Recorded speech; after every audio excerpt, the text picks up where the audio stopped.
पावांगे। द्वादश मद मैल मठ बोरे, बहुर न दे धरे रे।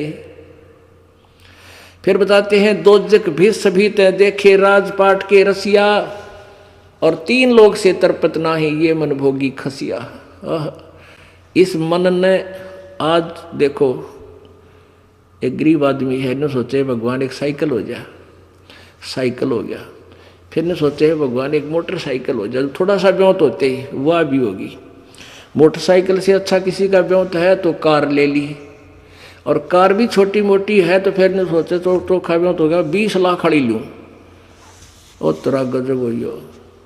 तो ऐसे परमात्मा कहते हैं जैसे कोई गांव का सरपंच बन गया तो ने सोचा भी अगली बार चेयरमैन बनूं, चेयरमैन बन गया तो ने सोचा एमएलए बन जाऊं, एमएलए बन गया तो ने सोचा मंत्री पद तक पावे प्राप्त हो, मंत्री बने पाछे ने सोचा 5-4 और 7 लाख मुख्यमंत्री बन जाऊं।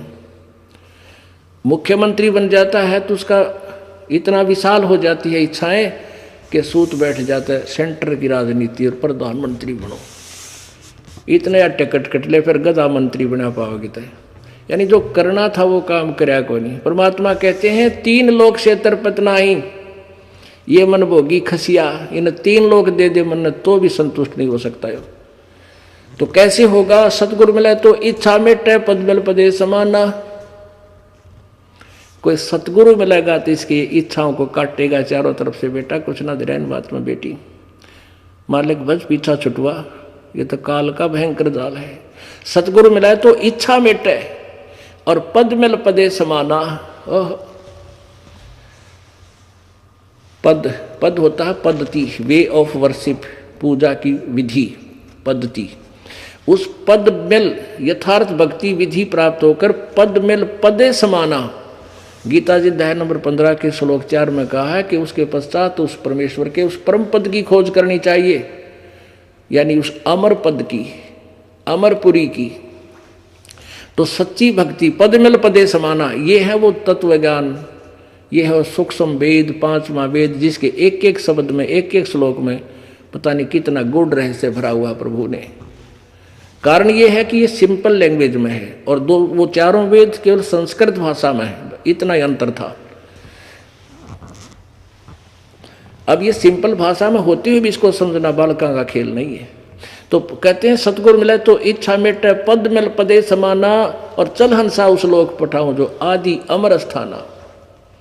और वहां पर क्या सुख है? 4 मुक्ति जा चंपी करती माया होरी दासी, दास गरीब अभय पद पर से है मिले राम अविनाशी। वहां पर इतना सुख आपको फॉरएवर बना रहेगा। जो यहाँ की जो साधनाएं है ब्रह्म तक की, वो 4 मुक्ति होती हैं, 4 मुक्ति। उन चारों, वे 4 मुक्ति नाशवान हैं, समय आने पर वो उनके की वो पद नहीं रहेगा, वो भी जन्म मृत्यु में आ जाएंगे। लेकिन सतलोक में गए हुए प्राणी को इन 4 मुक्तियों का सुख सदा बना रहेगा। 4 मुक्ति जहाँ चंपी करती, तेरे चरणा में पड़ी रहेंगी, तेरी सेवा करेंगी, इतना सुख होगा। और ये संपत्ति दौलत तेरी दासी बनी रहेगी। वहाँ सतलोक में इतना सुख है, इतनी माया है। और दास गरीब दास जी कह रहे हैं, दास गरीब अभय पद पर से। वहाँ जाने के बाद फिर कोई डर नहीं मृत्यु का, ना क्या बुढ़ापे का। और मिले राम अविनाशी। अब प्रसंग यही से शुरू हुआ था कि जैसे आगे गए ना बावड़े, रहते भी सब जहां, बिन साहेब की बंदगी कहीं ठोड़ ठिकाना ना। ब्रह्मा विष्णु महेश ये भी नासवान है, अमर नहीं। इनके साधक भी अमर नहीं, ब्रह्म भी अमर नहीं। इनके साधक ब्रह्म लोक में गए हुए भी गीता जी अध्याय नंबर 8 के श्लोक नंबर 16 अनुसार वह भी पुनर्वर्ती में है। वहाँ गए हुए फिर वापस आते हैं, जन्म मृत्यु बना ही रहता है। अब अक्सर पुरुष भी यानी परब्रह्म भी अमर नहीं, वो भी नाशवान है। गीता जी अध्याय नंबर 15 के श्लोक नंबर 16-17 में स्पष्ट किया है कि उत्तम पुरुष तु अन्य, वो परमात्मा कोई और है, और वही तीनों लोकों में प्रवेश करके सबका धारण पोषण करता है। वो अविनाशी ईश्वर है, वो अविनाशी परमेश्वर है। तो यहाँ उसके विषय में बताया है कि दास गरीब अभय पद पर से मिले राम अविनाशी। वो अविनाशी राम मिलेगा इस साधना से। बोलो सतगुरु जी। ब्रह्म पिता परमात्मा पूर्ण ब्रह्म, सारी सृष्टि के रचनहार, कुल मालिक, बंदी छोड़ कबीर परमेश्वर जी अपने सतलोक से चलकर इस काल के लोक में आते हैं, अपनी प्रिय आत्माओं को अपने सतलोक का वास्तविक ज्ञान कराते हैं। वो हमें बतलाते हैं, भाई मानुष जन्म दुर्लभ है, ये मिले न बारंबार। जैसे तरवर से पत्ता टूट गिरे वो बोर न लगता डार। कबीर मानुष जन्म पाए कर, जो नहीं रटे हरि नाम, जैसे कुआ जल बिना बनवाया क्या काम। राम नाम रटते रहो, राम नाम रटते रहो, जब तक घट में प्राण। कब हो तो दीन दयाल के भनक पड़ेगी कान। इस माटी के महल में मगन भया क्यों मूडे, कर साहेब की बंदगी उस साईं को ढूंढे। परमात्मा कहते हैं कि इस मिट्टी के महल में मगन भया क्यों मूड। ये 5 तत्वों से बना हुआ पुतला अंत में ये राख बनेगा। इसके अंदर तू क्यों इतना फूला फिर रहा है और क्यों भगवान को भूल गया। कर साहेब की बंदगी, परमात्मा की भक्ति कर, उस साहेब को ढूंढ,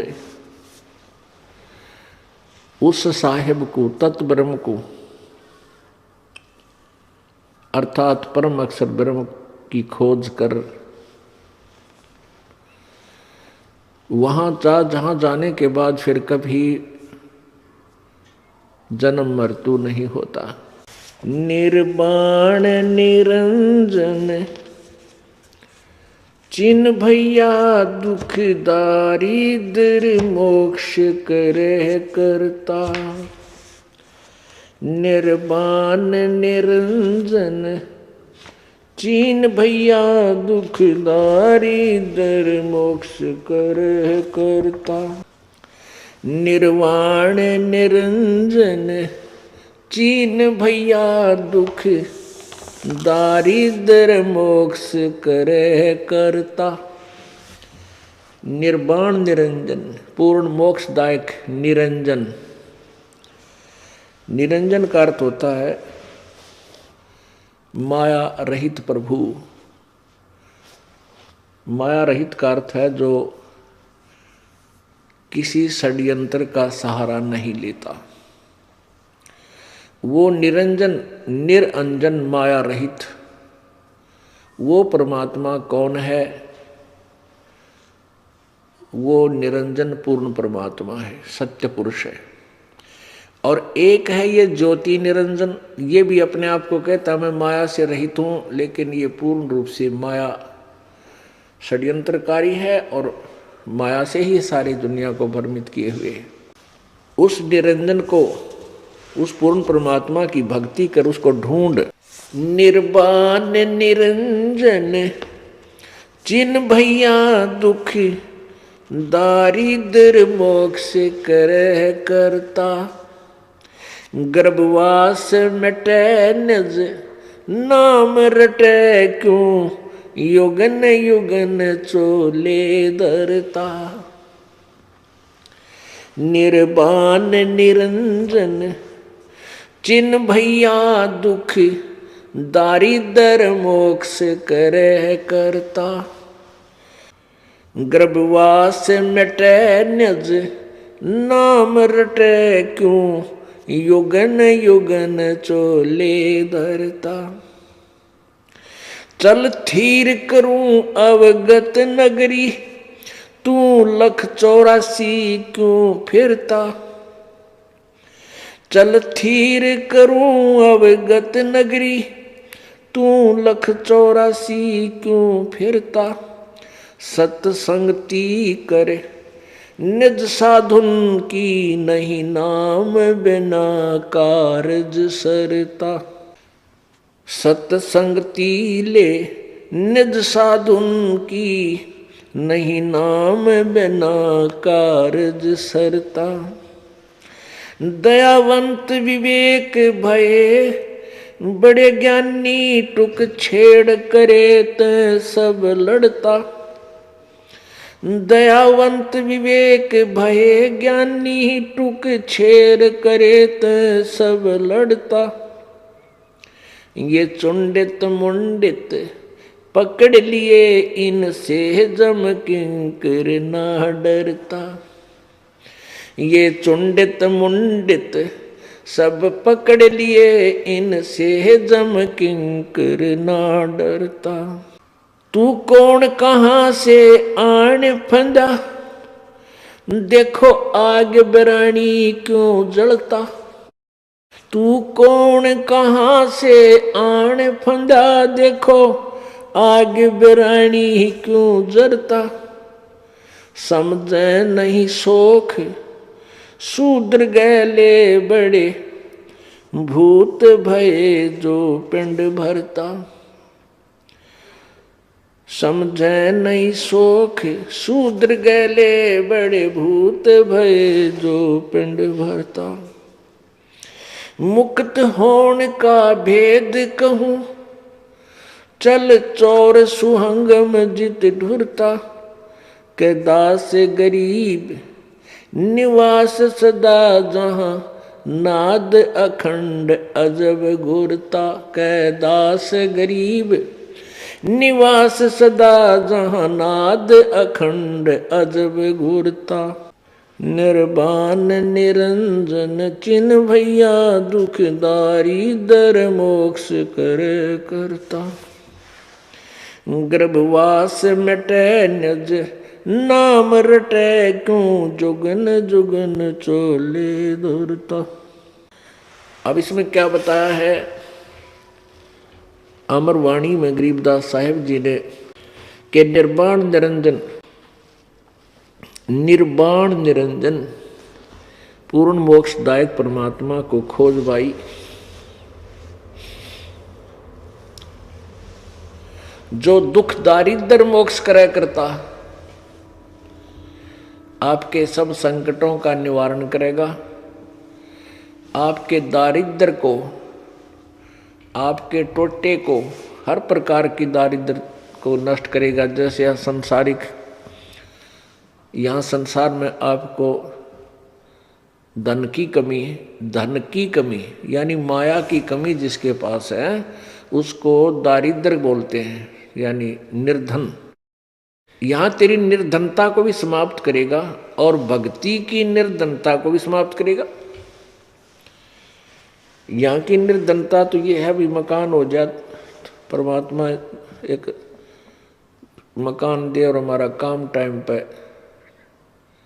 2 रोटी का साधन दे और संसारिक कार्य हमारे समय पर हो जाए, बस इतना ही काफ़ी होता है। इसी से हम संतुष्ट होना चाहिए।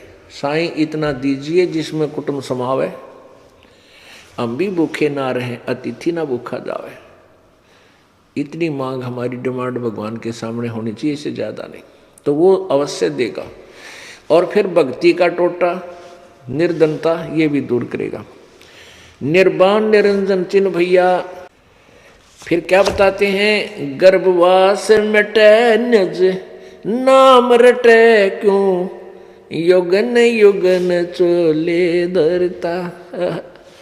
असली दुख, वास्तविक जो पीड़ा आपको है उसको बता रहे हैं कि गर्भवास मिटे, माँ के पेट में इस प्राणी को जो दुख होता है वो एक बहुत भयंकर पीड़ा होती है। 9 महीने तक एक ब्लेडर में बंद रहता है ये प्राणी, 9 महीने तक, और उस समय इसको पूरी चेतना होती है। तू कहाँ से आ गया, क्यों फंस गया इस कैद में 9 महीने। पुण्यात्माओं, किसी को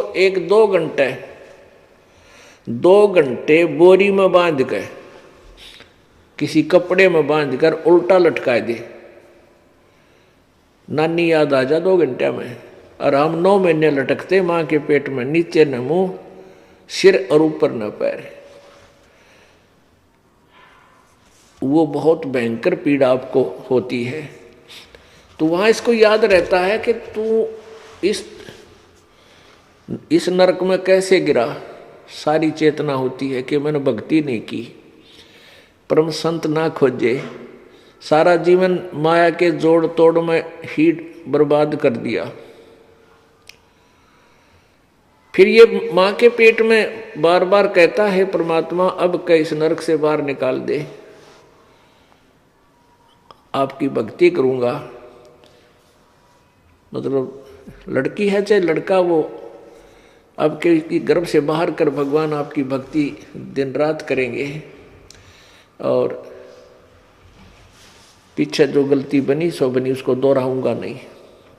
तो यहां परमात्मा कहते हैं गर्भवास मिटे निज नाम रटे। निज नाम, सत्य नाम, वास्तविक मंत्र, उस सही मंत्र का जाप करें। इन मनमुखी मंत्रों से, नामों से कोई लाभ नहीं होगा। गर्भवास मिटे निज नाम रटे, क्यों युगन युगन चोले धरता।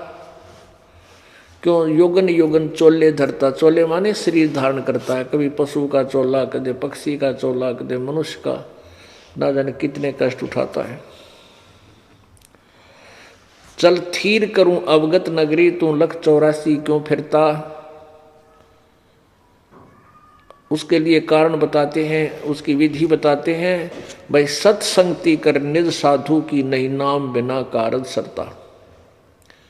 सत्य संगत कर निज साधु की, निज संत की, खास संत की, तत्वदर्शी संत की संगत कर, और सत्संगति यानी सच्चे दिल से शरण ग्रहण कर, कपट मत राख बीच में, तब शरण सही शरण कहलाती है। सत्संगति ले निज साधु की, नहीं नाम बिना कारज सरता। यानी पूर्ण संत की शरण ग्रहण करें और सत्संगत, सच्चे मन से पूरी श्रद्धा से परमात्मा की भक्ति यानी शरण ग्रहण करें। पर नहीं नाम बिना कारज सरता, नहीं नाम बिना कारज सरता। निज नाम, वास्तविक मंत्र, उसके बिना बात बने को नहीं। नहीं नाम बिना कारज सरता। दयावंत विवेक बहे ज्ञानी, टुक छेड़ करों से सब लड़ता। ये चुंडित मुंडित पकड़ लिए, इनसे जब किंकर ना डरता। अब परमात्मा हमें क्या बताना चाहते हैं कि जिन संतों को तुम संत मानते हो वो संत को ना, उनके साथ जरा सा भी कोई वाद विवाद वार्ता हो जाएगी, या उनकी झूठे ज्ञान को हम झूठा कह देंगे, तो एकदम लड़ पड़ेंगे तुम्हारे साथ। और ऊपर से जब तक उनको छेड़ा नहीं था तब तक इसे संत दिखन, मीठे बोलर, भाई महात्मा पड़े हैं। क्या कहते हैं, दयावंत विवेक बहे ज्ञानी, और टुक छेड़ करे तो सब लड़ता। ये चुंडित मुंडित पकड़ लिए, इनसे जम किंकर ना डरता। अब कोई बड़े बड़े ये चुंडित के हैं जो बड़ी बड़ी जटा रखाते हैं, बड़ी बड़ी दाढ़ी रख लेते हैं, इनको तो चुंडित कहे हैं। और मुंडित कहते हैं जिसने कति उस्तरा फिरा रखा है और गोटम गोट हो रहा है, लाल पीड़े कपड़े पहन कर, और मैं ऋषि और संत की पदवी प्राप्त है। कहते हैं यदि उसके पास सत्य नाम, सच्चे नाम की कमाई नहीं है तो इन ऊपरली दिखावे तो आडंबर से यम किंकर ना डरता। वो ना डरे तेरी दाढ़ी दुड़ियाँ तेरी घोट घुटा कर तिलक ला के बैठ जा समाधि ला के, इनसे नहीं डरता वो तो सतनाम की कमाई से डरता है। जिसके पास सच्ची कमाई होगी वो किसी वेशभूषा में, चाहे सिंपल किसी साधारण से कपड़ों में और चाहे किसी पैंट कोट में, पर उसकी भक्ति कमाई हो। दयावंत विवेक भय ज्ञानी टुक छेड़ करे से सब लड़ता, ये चुंडित मुंडित सब पकड़ लिए इनसे जम किंकर ना डरता। तू कौन कहाँ से आने फंजा, देखो आग बिरानी क्यों जलता, ये समझे नहीं सोख शूद्र गैले बड़े भूत भय जो पिंड भरता। परमात्मा हम ये बताना चाहते हैं कि भाई तुम कितने आके कहाँ आ फंसा, तू कौन कहाँ से आन फंजा, देखो आग बिरानी क्यों जलता। सतलोक में रहा करता, ना मृत्यु थी, ना दुख था, ना टोटा था, दारिद्र नहीं था, किसी प्रकार की कोई टेंशन नहीं थी, और कीता का फंस गया देख काल के जाल में।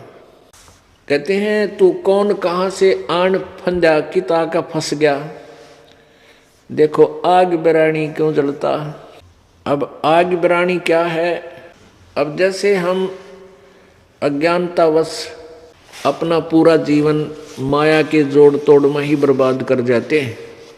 हमारा उद्देश्य होता है कि मेरे बच्चे सुखी रहें, इनको धन का अभाव ना हो।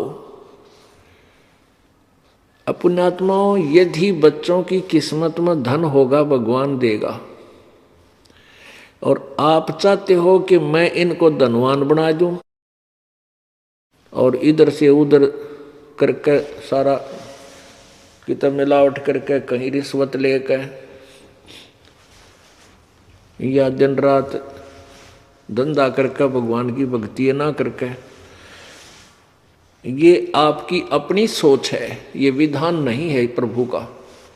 हमने परमेश्वर के विधान से परिचित होना पड़ेगा, उसके बाद हमने अपनी दैनिक क्रियाओं को रीसेट करना पड़ेगा, तब हम सुखी भी होंगे, पापों से भी बचेंगे।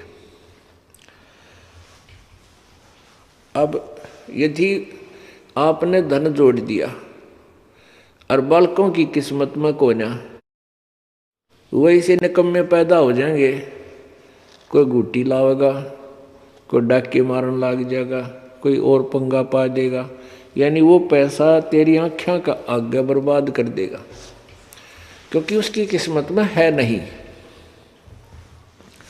और यदि बालकों की किस्मत में होगा, उसके प्रारब्ध में होगा, तो परमात्मा ही देगा जब उसका काम चलेगा। आप अपने परमात्मा के विधान से परिचित होकर अपनी दैनिक क्रिया करते रहिए, जैसे आपकी ड्यूटी है उसमें धर्म कर्म को भारा दे करके अपना नाम जाप करते रहिए। परमपिता परमात्मा ने आकर के हम सभी प्राणियों को यही ज्ञान देने की चेष्टा की है कि तुम परमात्मा की भक्ति ना करके अपने मनुष्य जीवन को बर्बाद कर रहे हो। पुण्यात्मा, प्रथम तो इस प्राणी को इतनी चेष्टा बनती नहीं कि मैं भक्ति करूं, और जब ये भक्ति करने की कहीं से कोई कथा सुनता है, परमात्मा की महिमा किसी के मुख से सुनता है, तो फिर ये जैसी भी इसको लोक वेद के आधार से साधना ज्ञान होता है उसके ऊपर आरूढ़ हो जाता है। वो साधना शास्त्र विरुद्ध होने के कारण ये प्राणी भक्ति नहीं कर पाता। पुण्यात्माओं, सबसे पहले हमने ये निर्णय करना होगा कि किस भगवान की भक्ति करें और उससे हमने क्या लाभ होगा। जैसे एक बालक, एक विद्यार्थी किसी ट्रेनिंग को सेलेक्ट करता है, कोई कोर्स करना चाहता है, उसमें जैसे एक जेबीटी है, एक बीएड है, दूसरे जैसे इंजीनियरिंग है, जैसे एक डिप्लोमा है इंजीनियरिंग का, एक डिग्री है अलग से, एक डॉक्टर है MBBS। तो उसने ये सिलेक्ट करना होगा कि जिस ट्रेनिंग को मैं करने जा रहा हूं उसका क्या बेनिफिट होगा, उसका लाभ क्या होगा, उससे क्या उपलब्धि होगी। तो सबसे पहले वो यही सिलेक्ट करता है, ना जाने कितने व्यक्तियों से राय लेता है, तो फिर वो उस कार्य को, उस ट्रेनिंग को करता है।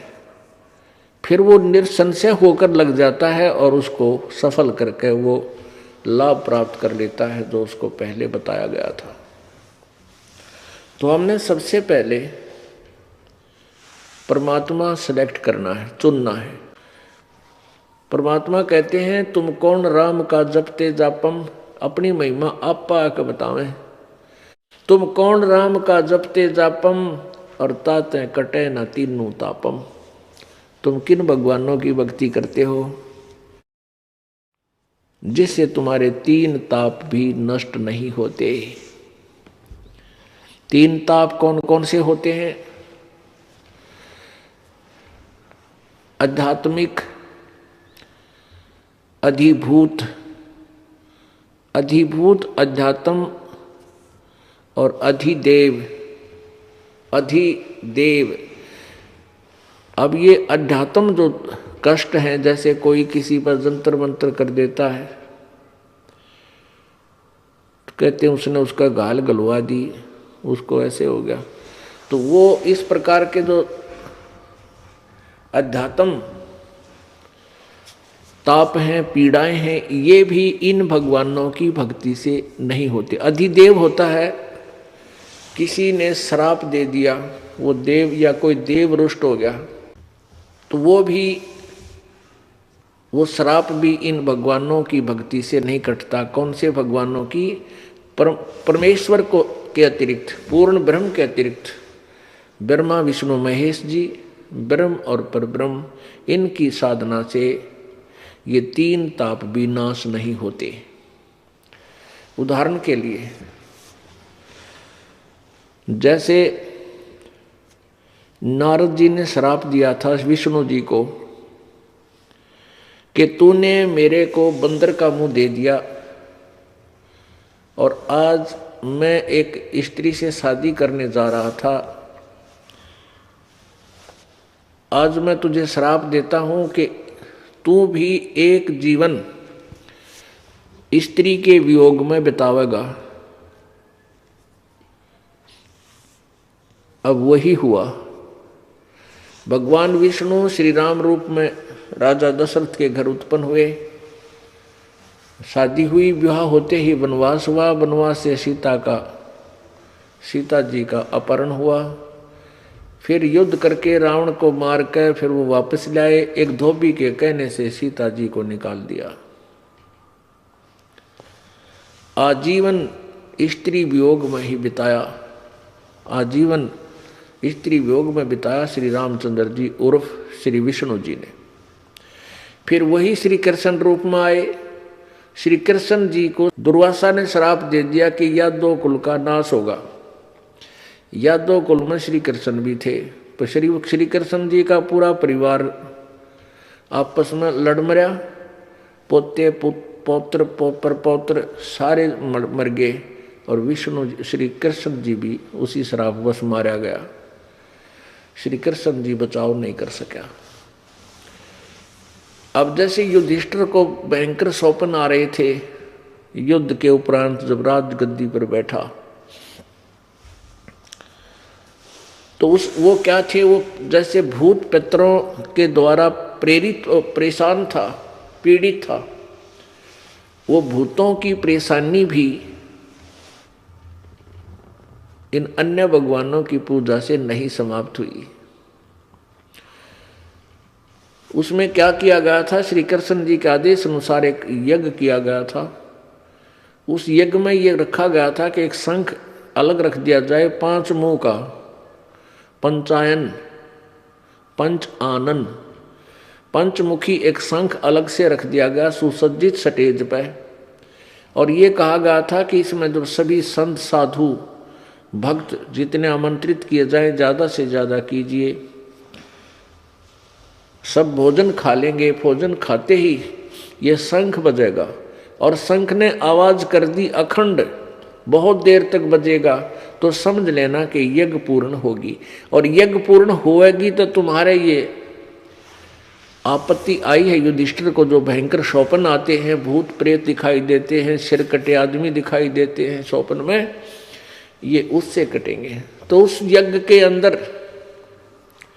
33 करोड़ देवता, 88,000 ऋषि, 12 करोड़ ब्राह्मण और ब्रह्मा विष्णु महेश भी गुप्त रूप में आकर भोजन खा गए थे, यानी श्री कृष्ण वहां विराजमान ही था।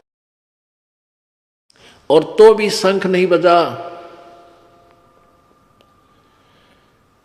वो किससे शंख बजा था? परमेश्वर कबीर जी की पूर्ण ब्रह्म की भक्ति करने वाले सुदर्शन जी से। त्रेता युग में परमेश्वर कबीर जी करुणामय नाम से आए हुए थे। उनका एक शिष्य था सुपथ सुदर्शन, वाल्मीकि जाति से, और उनकी भक्ति उनके भोजन खाने से वो शंख ने आवाज की, अर्थात पांडवों की यज्ञ संपूर्ण हुई और युधिष्ठिर के वो संकट निवारण हुआ जो भूतों के कारण वो दुखी था। तुम कौन राम का जपते जापम, तात कटे ना तीनों तापम। क्या बताते हैं? 33 कोटि यज्ञ में आए शेष 88 सारे, 12 कोट वेद के वक्ता, सुपच का शंख बजारे। तो सबसे पहले हमने वो भगवान चुनना है जिससे हमें पूर्ण मोक्ष प्राप्त होगा, पूर्ण लाभ प्राप्त होगा।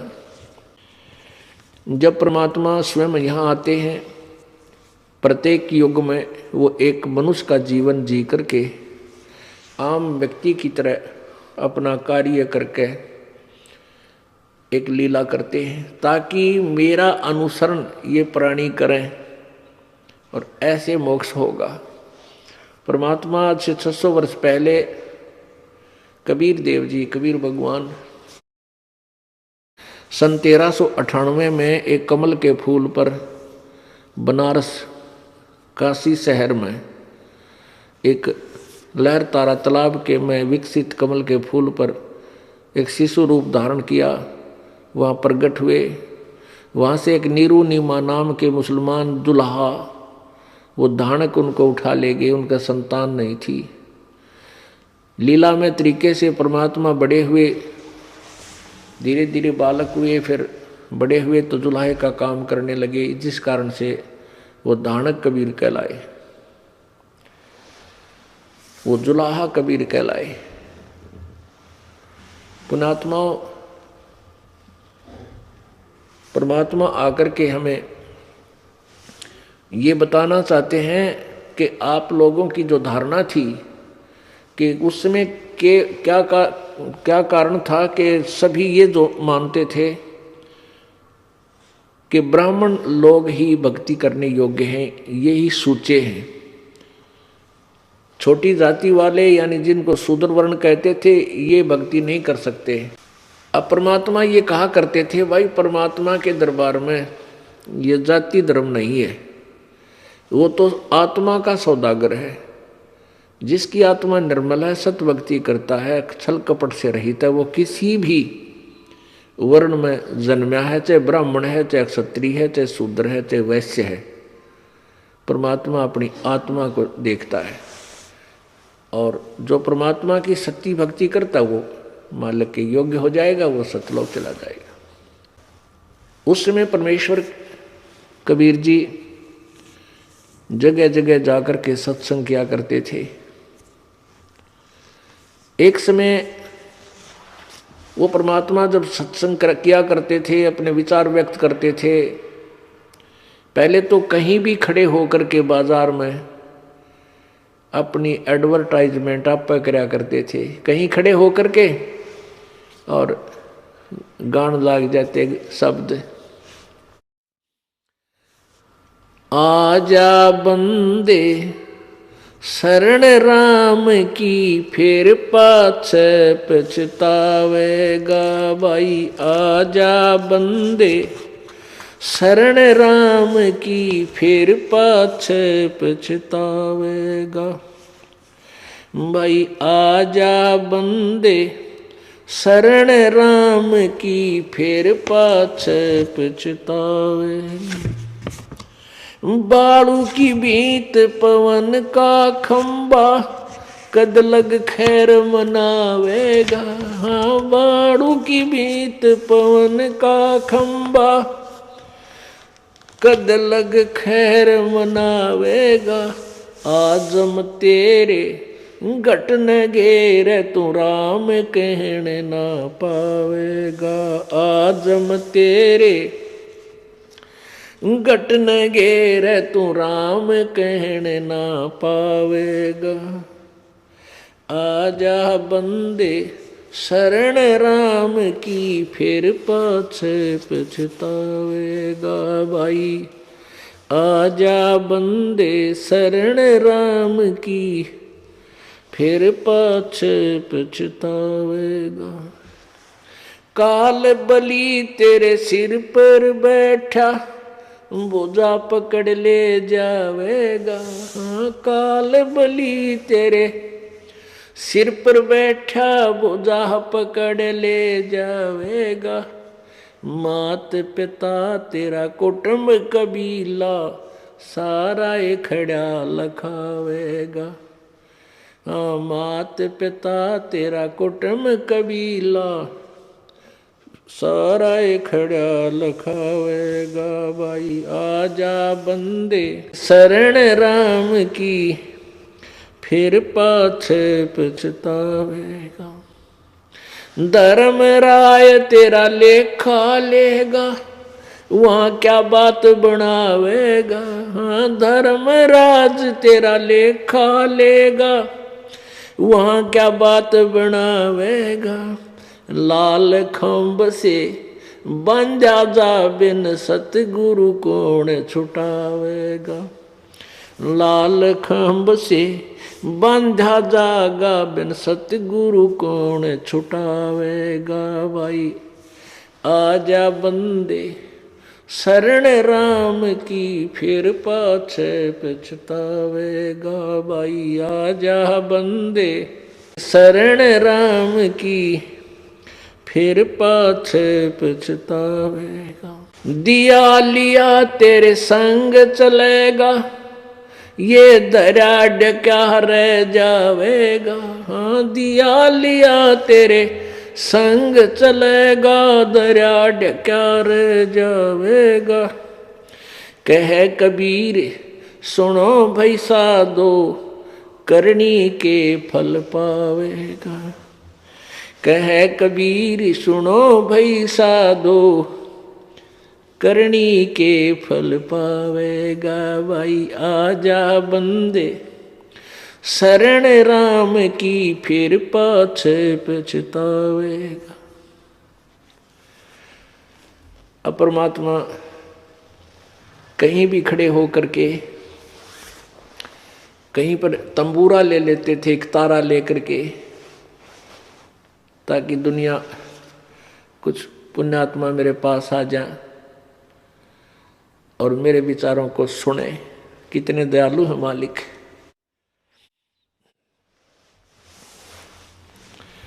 वो अपना फिर ये ज्ञान सुनाया करते थे, कहते थे आजा बंदे तू शरण राम की,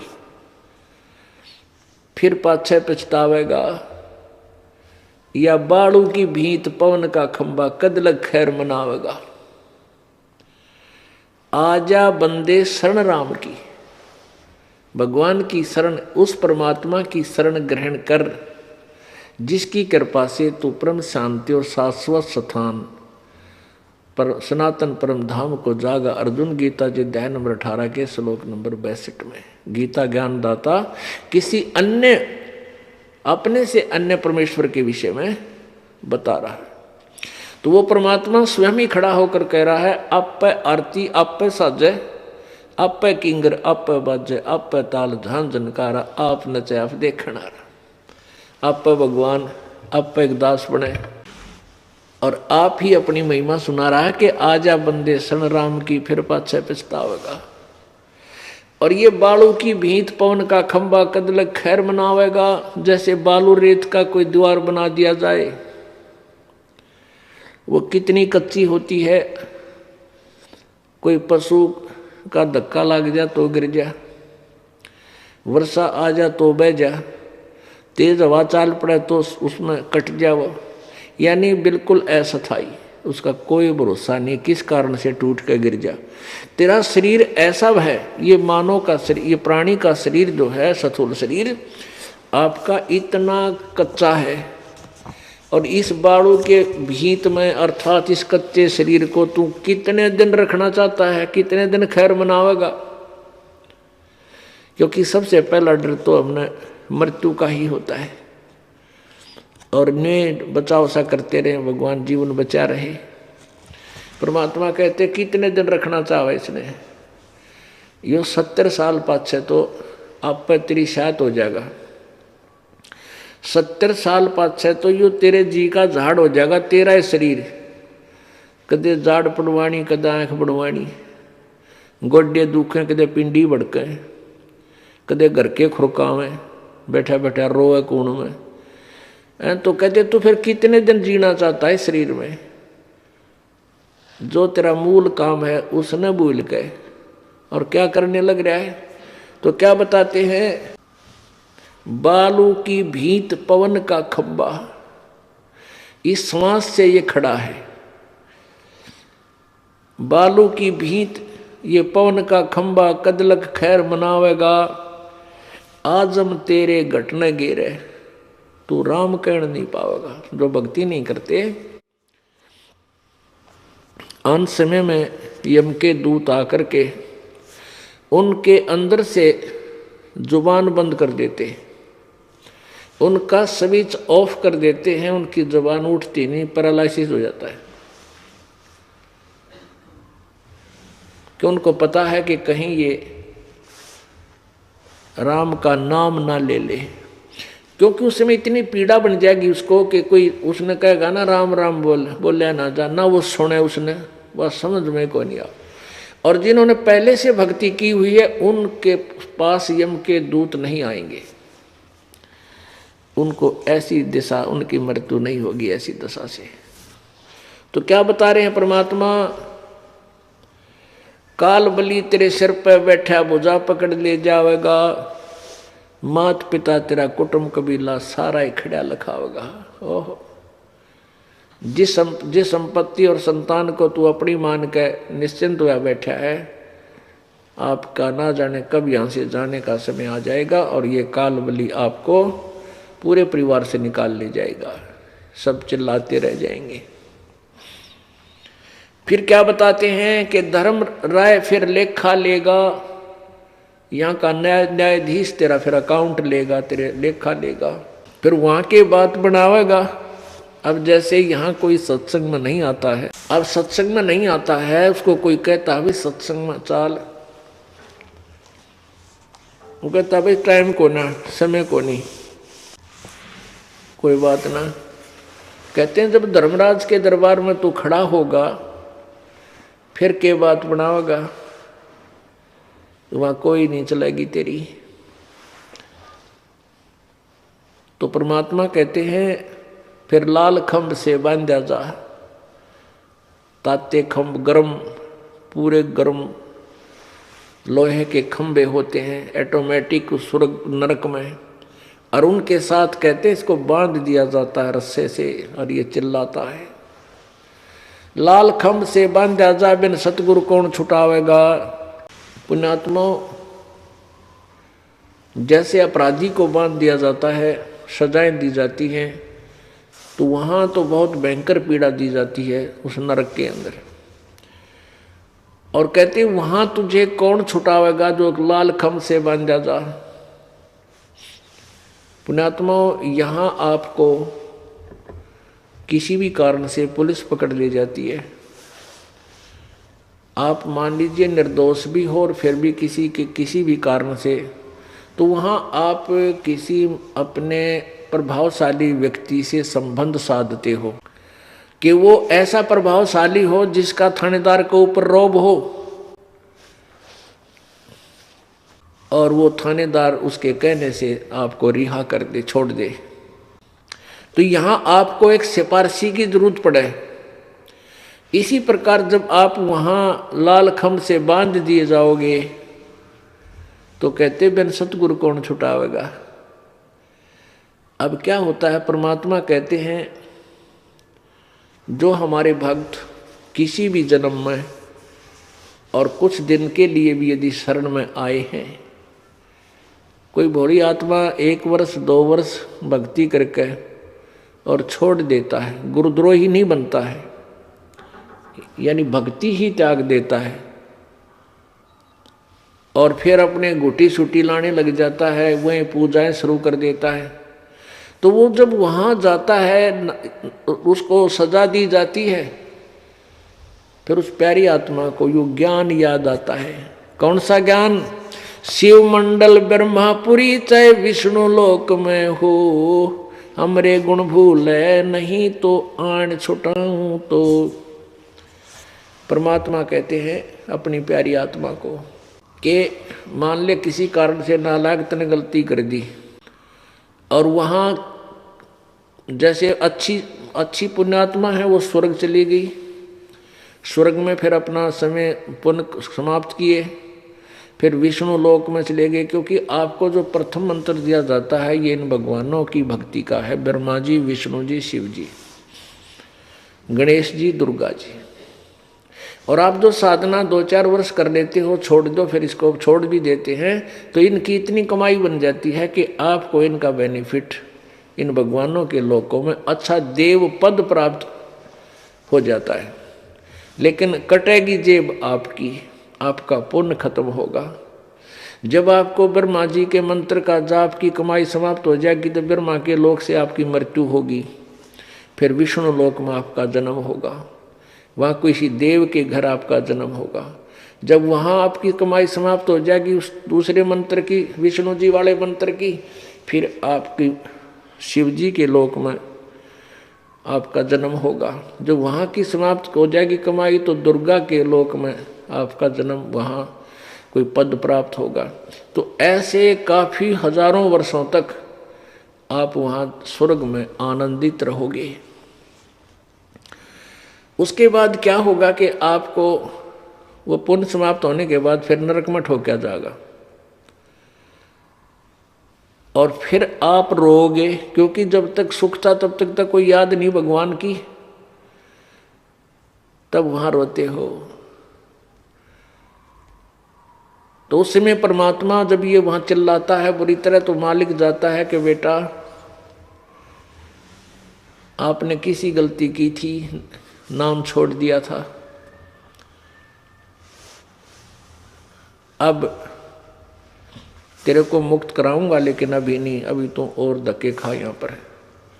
पुण्यात्माओं, यदि आपको ये ज्ञान से हृदय में समा जाता है और आप विष्णु लोक में या शिव लोक में या ब्रह्मा जी के लोक में या दुर्गा के लोक में या गणेश के लोक में, धाम में वहाँ हो और आपको याद आ जाती है कि गुरुजी तो ये कहा करते, भाई हमने इन लोकों में नहीं जाना, या तो अपनी ही कमाई नष्ट होती है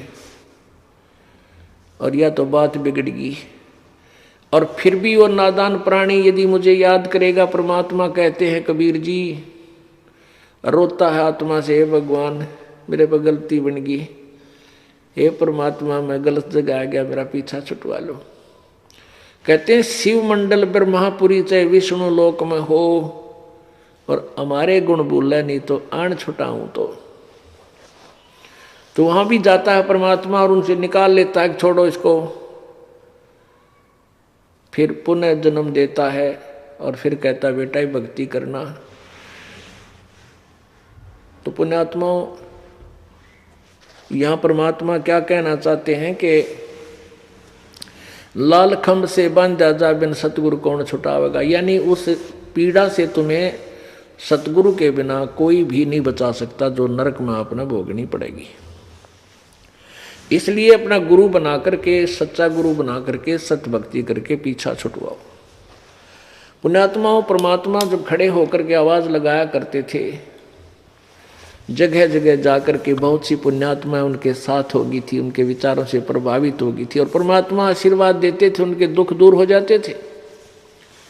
कबीर पर्वत पर्वत में फिरा, कारण अपने राम, राम जैसे संत मिले, जिन सारे सब काम। कि जिस संकटों के निवारण के लिए, परमात्मा के लिए हम घूमा करते थे, पर्वतों पर, पहाड़ों में, गुफाओं में, जंगल में, और वो कोई काम हमारा बना नहीं, और फिर वही संत मिले, राम जैसे संत मिले, जिन सारे सब काम। तो वो परमात्मा राम ही आया हुआ था कबीर जी, वो सत्य पुरुष पूर्ण ब्रह्म वहाँ आए हुए थे। जो भी दुखी आत्मा आते थे, उनके कुछ तो आशीर्वाद मात्र से सुखी हो जाते थे, फिर वह प्यारी आत्मा परमात्मा के ज्ञान को सुनते थे। अपने आत्माओं, परमात्मा की वाणी, वो परमात्मा अपनी प्यारी आत्माओं को, विशेषकर जो कभी किसी जन्म में कबीर भगवान की शरण में रहे हैं, आज वो, फिर उस समय कहीं भी किसी भी मजहब, धर्म या जाति में उनका जन्म है, वो परमात्मा अपनी प्यारी आत्माओं को वहां से निकाल लेते हैं। अब जो पिछले, जैसे आप देखते हुए एक घर में 8 सदस्य हैं, 7 ने नाम ले लिया, एक नहीं लेता।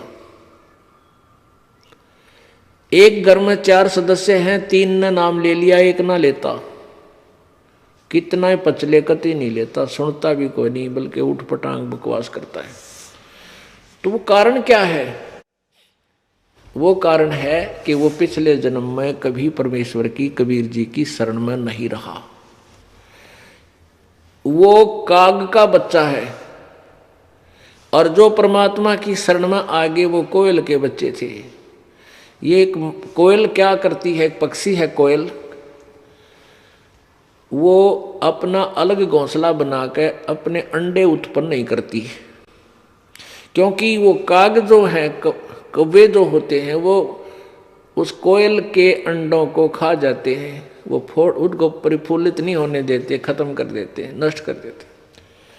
तो मादा कोयल जो है इस बात से परिचित होती है, वो दाव लगा के, ये जो मादा कौवी होती है, मादा कौवा यानी कौवी, जहाँ कहीं अंडे दे रखे होते हैं उसने घोंसला बना के, वो जब कहीं चुगा चुगने दूर चली जाती है, पीछे से वो मादा कोयल उस घोंसले में अपने अंडे पैदा कर देती है।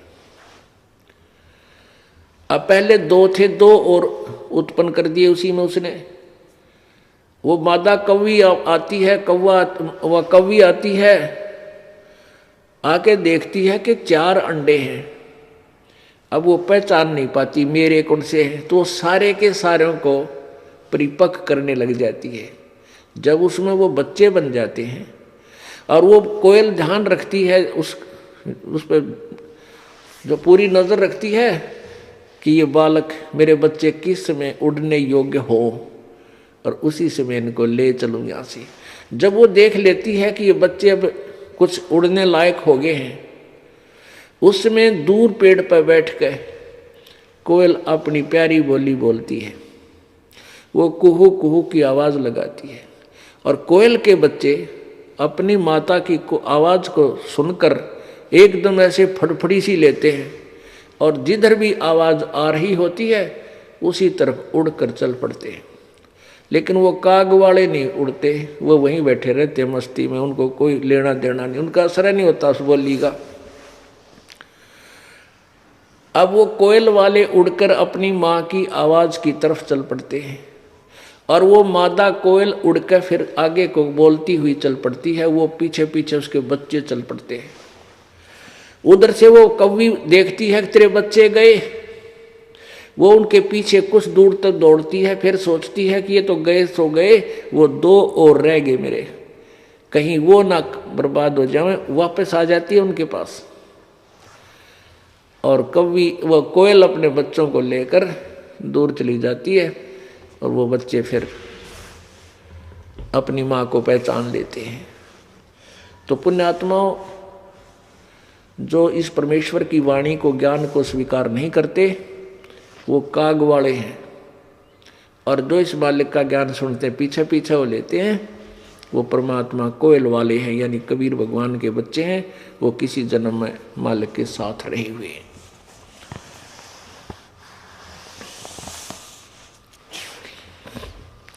परमेश्वर कबीर जी जगह जगह ऐसे सत्संग के विचार व्यक्त करते थे, जिस कारण से बहुत से उनके अनुयायी बन गए। एक सर्वानंद नाम के एक ब्राह्मण थे, और वो अपने उस तत्कालीन समय में बहुत बड़े वेदों और गीता के विद्वान माने जाते थे। वो जगह जगह बैल के ऊपर एक थैला डालकर उसमें सदग्रंथ, शास्त्र, वेद, पुराण, गीता, उपनिषद भरकर और शास्त्रार्थ के लिए दूसरे विद्वानों को ललकारता फिरता था।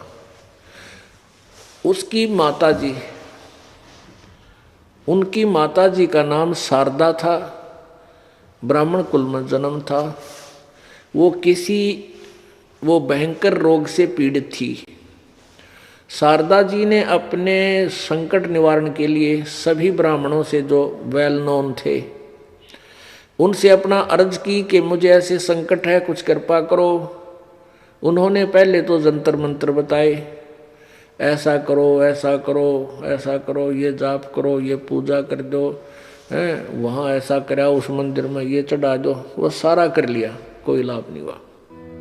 आइए अब हम उन श्रद्धालुओं के अनुभव जानते हैं जो जगत गुरु तत्वदर्शी संत रामपाल जी महाराज जी से दीक्षा प्राप्त कर चुके हैं तथा उनके द्वारा बताए गए भक्ति मार्ग पर चल रहे हैं। सर नमस्कार।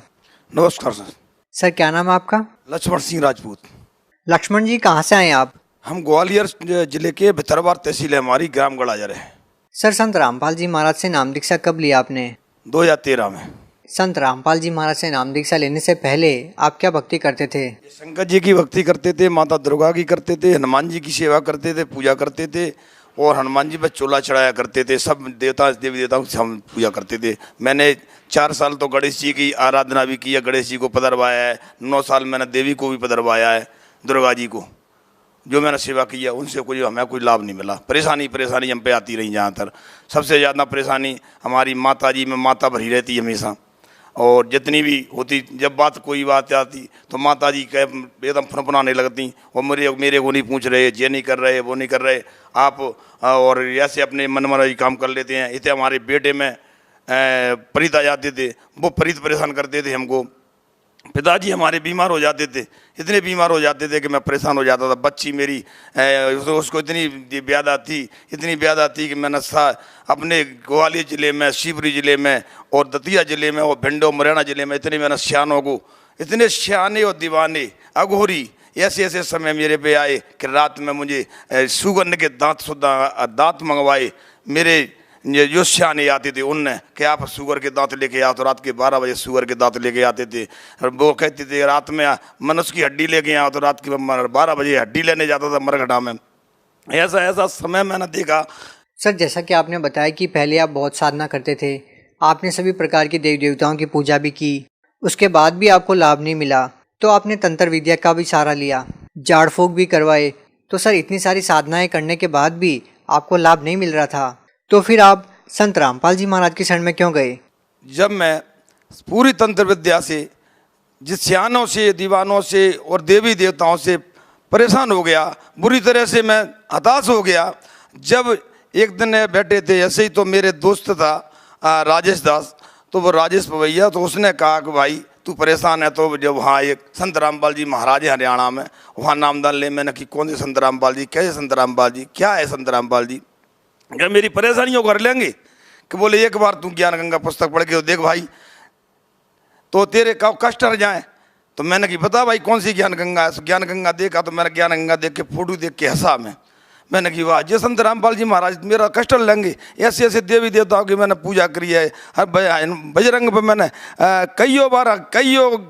कईयों बार मैंने चूल्हा चढ़वाया है। मैंने अपने क्षेत्र में अपने ज़िले में ऐसा कोई बजरंग ऐसा नहीं छोड़ा जहाँ मैंने चूल्हा नहीं चढ़वाया हो। उनने मेरी सहायता नहीं कर पाई। दुर्गा जी की मैंने आराधना 9 साल कर ली, जब मेरी रक्षा नहीं कर पाई तो संत रामपाल जी क्या रक्षा करेंगे मेरी।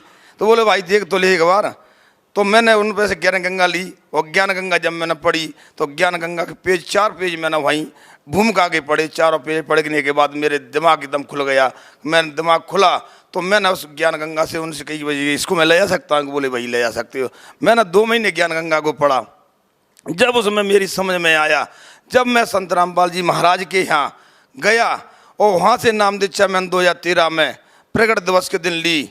सर जैसा कि आपने बताया कि आपने संत रामपाल जी महाराज से नाम दीक्षा ली, तो सर जिन परेशानियों से निजात पाने के लिए आपने संत रामपाल जी महाराज से नाम दीक्षा ली, तो आपकी वो समस्याएं संत रामपाल जी महाराज से नाम दीक्षा लेने के बाद दूर हुई? हाँ बिल्कुल साहब दूर हुई। मेरी माता जी की भूत व्याधा मैं जिस दिन से मैं और मेरी धर्म पत्नी दोनों हम नामदान लेने के लिए गए और नामदान लेने के 7 दिन में हम लौटे आश्रम से। वो आश्रम से लौट कर आए तो वहाँ आने के बाद जब हमने पूजा स्टार्ट अपनी की घर में, उस दिन से आज तक मेरी माताजी को कोई देवी देवता नहीं आए। न बेटे में प्रीत भरे, न मेरे पिताजी बीमार हुए, न मेरी बेटी बीमार हुई। आज तक मेरा पूरा परिवार माताजी पिताजी मेरी पत्नी मेरे बच्चे बहू नातनी सारे के सारे नामदानी और सब सतनामी है मेरे घर में। इसी तरह मैंने दुनिया में घूम लिया। अपने 5-6 जिले मेरे आसपास ग्वालियर दतिया भिंड मुरैना शिवपुरी इन जिलों में जितने भी अघोरी सियाने थे, जितने भी सिद्ध स्थान थे, मैंने वहाँ जा के सबको देख लिया। सब पे पान बतासे सुपारी चढ़ाता था। हर सोमवार को मैंने 7 बार होते हैं, 7 बार में सोमवार को भोले बाबा पे जाता था, सिद्धों पे जाता था और मंगलवार को हनुमान जी बजाता था और बुधवार खाली रहता, गुरुवार को पठान बजाता था, शुक्रवार को माता बजाता था, शनिवार को फिर हनुमान जी बजाता था। ऐसे मैंने सारे देवताओं की और सारे भूत प्रेतों की इतनी पूजा की कि ट्रकों बांधे नारियल मैंने फोड़े, ट्रकों बांधे अगरबत्ती के फोड़ा मैंने जलाए। फिर भी मुझे मतलब जो लोक रीति में जितनी मैंने पूजा की थी उनसे मुझे कोई फायदा नहीं मिला। और जितने भी हमारे पंडित जी थे जो हमारे मेरे यार दोस्त थे उनने भी मेरे को बहुत कहीं गया जी ले गए थे प्रीत नभावे, कहीं हरिद्वार ले गए प्रीतों को नभाने के लिए, उनसे मुझे कोई लाभ नहीं मिला। कहीं मेरा बेटा बीमार, कहीं मेरी बेटी बीमार, कहीं मेरी माता बीमार, कहीं मेरा पिता बीमार। इतनी परेशानी थी, इतनी परेशानी कि इतनी परेशानी परमात्मा किसी को न दे, मेरे दुश्मन को भी न दे। बंदी छोड़ सतगुरु रामपाल जी महाराज की दया से आज मेरा परिवार पूरा अच्छी तरह से चल रहा है। आज मेरे बेटे नौकरी से लग गए, परमात्मा की दया से। बड़ा बेटा मास्टर है, छोटा बेटा बैंक में है, तीसरा बेटा डिग्री कर रहा है और मेरी बेटियों की शादी होगी संत रामपाल जी की कृपा से। ऐसी शादी भाई कि शादी मेरी ये एरिया में अभी तक शादी नहीं हुई, ऐसी शादी भी मेरी उस बेटी की संत रामपाल जी महाराज के आशीर्वाद से आज मेरी स्थिति पहले तो इतनी नाजुक थी कि मैं दीपावली पर 100 रुपये की पूजा नहीं कर पाता था। आज परमात्मा की दया संत रामपाल जी महाराज की दया से आज लाखों रुपए घर में पड़े हैं। और संत रामपाल जी महाराज की ऐसी कृपा है कि इस समय जो मैं सोचता हूँ वो सवेरे मेरा काम हो जाता है। जहाँ मैं जाता हूँ वहाँ आदमी मुझे खड़े मिलता है, मुझे फलाने से मिलना है, फलाने से बात करना, तो फलाना आदमी वहाँ खड़ा मिलता है, घर पर जाकर तैयार मिलता है कि भाई मैं तेरी याद कर रहा था, तू आ रहा था। जैसे ऐसे आजकल मेरे चमत्कार हो रहे हैं परमात्मा के और लाभ परमात्मा संत रामपाल जी महाराज की दया से आज मेरे इस समय परमात्मा संत रामपाल जी महाराज ने एक मकान लगा दिया, दूसरा प्लॉट और बगल में लगा दिया। सर क्या आप कोई नशा करते थे? हाँ नशा तो मैं इतने करता था कि आज तक मैंने नशा इतने सुनेगा तो ये कहेगा कि नशा वास्तव में मैं सारे कर्म करता था भाई।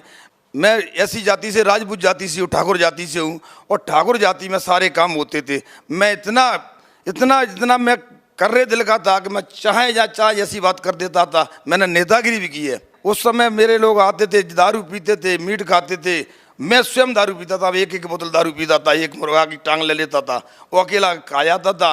और वो बीड़ी 6 बंडल स्पेशल के मैं पीता था, 4 डिब्बी सिगरेट की पीता था, आज संत रामपाल जी महाराज की दया से आज न तो बीड़ी है, न सिगरेट है, न दारू है। मेरे मैं जहाँ खड़ा होता हूँ वहाँ लोग बीड़ी तलक नहीं पीते। आज की स्थिति जो स्थिति है आज मेरी यहाँ की स्थिति है, इतने नशा करता था मैं कि संत रामपाल जी महाराज की कृपा से आज कोई नशा मेरे घर में नहीं है, न मेरे बच्चों में। सर, जैसा कि आपने बताया कि पहले आप नशा करते थे और फिर आपने संत रामपाल जी महाराज से नाम दीक्षा ली, तो सर हम देखते हैं कि जो भी संत रामपाल जी महाराज से नाम दीक्षा लेता है वो तुरंत नशा छोड़ देता है।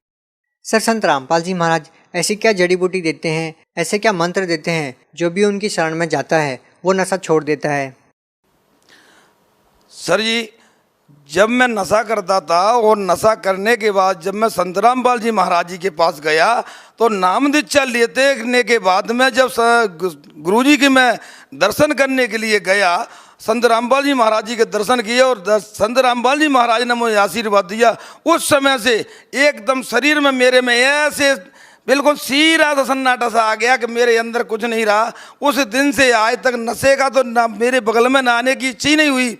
जाने क्या मालिक ने ऐसा आशीर्वाद दे दिया, संत रामपाल जी महाराज ने ऐसा मुझे आशीर्वाद दे दिया कि तम्बाकू की बदबू आने लगी मुझे उस समय से ही। और दारू और मीट ये तो मेरे बगल में आने की बिल्कुल चेष्टा ही नहीं कर रही है। अब तो बहुत कुछ परम संत रामपाल जी महाराज ने मुझे ऐसा आशीर्वाद दिया है। सर, जैसा कि आपने बताया कि पहले आप बहुत नशा करते थे, लेकिन संत रामपाल जी महाराज के आशीर्वाद से आपको नशीली वस्तुओं से नफरत हो गई है। तो सर, जो लोग आज भी नशा करते हैं और वो नशा छोड़ना चाहते हैं, तो क्या वो संत रामपाल जी महाराज से नाम दीक्षा लेते हैं तो क्या उनका भी नशा छूट जाएगा? हाँ, सबका नशा दूर होगा। किसी का भी कैसा भी नशा हो, कोई बीड़ी पीता हो बीड़ी छूट जाएगी, तम्बाकू खाता हो तम्बाकू छूट जाएगी, दारू पीता हो दारू छूट जाएगी। जैसा भी नशा करता हो, कोई एमाल भी कैसा भी करता हो, सारा एमाल पूरा छूट जाएगा। क्योंकि मेरे में इतने एमाल थे, वो शायद किसी में होंगे। मैंने नेतागिरी भी करी है, मैंने किसानी भी की है, मैंने ठकुरासी भी की है। मैंने सारे कर्म करने के बाद में मैं एक आवाज़ ऐसी जब आवाज़ देता था तो अच्छे अच्छे कब जाते थे लोग। जब ऐसे काम मेरे सारे छूट गए संत रामपाल जी महाराज की दया से, तो मैं जानता हूँ कि मेरे से तो बहुत लोग कम ऐसे कम ही होंगे और उनकी तो तुरंत ही छूट जाएंगे आते के साथ ही। सर, आप भगत समाज को क्या संदेश देना चाहते हैं? भगत समाज को मैं संदेश क्या देता हूँ, मैं उनसे प्रार्थना कर सकता हूँ, मैं अपने भाइयों से बहनों से, कि ऐसी व्यक्ति और ऐसी सच्ची व्यक्ति, ऐसी सबसे बड़ी बात तो ये है कि ऐसा ज्ञान किसी के यहाँ नहीं है। जहाँ मैंने बहुत से गुरुओं के पास जाके देखा है, बहुत से पंडितों से मेरा संपर्क हुआ है। मेरे दरबार में 24-32 शास्त्री हैं। 32 शास्त्रियों के मैंने आमू सामू सत्संग करके देख लिया। कोई भी शास्त्री ऐसा नहीं है कि सामू टिक जाए। हमारे दरबार में एक शास्त्री था, डॉक्टर श्याम सुंदर पारासर जी। उन शास्त्रियों के पास हम गए, उनसे कहा कि भाई आए, हमने तुम्हारी कथा सुनी थी। तो वे बोले कि भाई मैं तो मेरी पेट पूजा है और आपकी भक्ति सच्ची है, आप संत रामपाल जी की भक्ति करें और मेरे पेट पर लात न मारें। तो मैं भगत समाज से ये कहना चाहता हूँ भाई कि सारे के सारे लोग संत रामपाल जी महाराज से जुड़े और गुरु दीक्षा लें और इन पंडितों से बचें। क्योंकि ये पंडित हमें लूट रहे हैं, ये गिद्ध की तरह हमें नोच रहे हैं, हर जगह जगह जगह ठाड़े होकर नोच रहे हैं, हर जगह बात में नोच रहे हैं जी। इनसे बचें और संत रामपाल जी महाराज से नाम दीक्षा लें। जी, बहुत बहुत धन्यवाद।